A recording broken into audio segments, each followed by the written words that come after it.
বিয়ের আগে তো কত সুন্দর তুমি আমার সাথে থাকতে, আমার সাথে কথা বলতে, আমাকে টাইম দিতে, আর এখন কথা বলার সময় নেই তোমার আমার সাথে। বিয়ের আগে দেখা করে তুমি তোমার বাড়িতে চলে যেতে, আমি আমার বাড়িতে চলে আসতাম।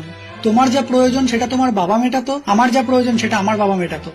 কিন্তু বিয়ের পরে তোমার সমস্ত প্রয়োজন চাওয়া পাওয়া আমাকে দেখতে হয়, সেটার দায়িত্ব আমার উপরে। আর সেই চাওয়া পাওয়াটা পূরণ করতে গিয়ে আমাকে বেশি কাজ করতে হচ্ছে, বেশি সময় দিতে হচ্ছে। আর সেটার জন্য তোমার মনে হচ্ছে আমি বদলে গেছি।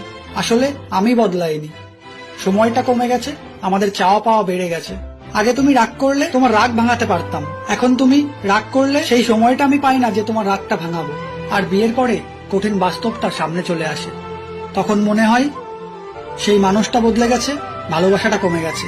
আর দায়িত্ব মানে শুধু তোমার একার দায়িত্ব নয়, তোমার দায়িত্ব, পরিবারের দায়িত্ব, বাবা মার দায়িত্ব, ভবিষ্যতে যে আসবে তার দায়িত্ব। সমস্ত কিছু যখন চলে আসে তখন চাপটা অনেক বেড়ে যায়, তাই চাইলেও সময়টা বেরিয়ে আসে না।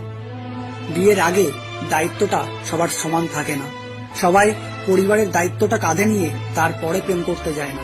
প্রেম করার পরে, বিয়ের পরে, তারপরে সমস্ত দায়িত্বটা তার কাঁধে আসে। আগে কিভাবে কি থেকেছি, কিভাবে কি বলেছি, সেটার সঙ্গে তুলনা করলে কখনোই মিল খুঁজে পাবে না বা কখনোই ভালো থাকতে পারবে না। তাই প্রেম করে বিয়ের আগে পর্যন্ত যেটা হয়েছে সেটা সেখানে শেষ করে বিয়ে থেকে আবার নতুন একটা জার্নি শুরু করতে হবে।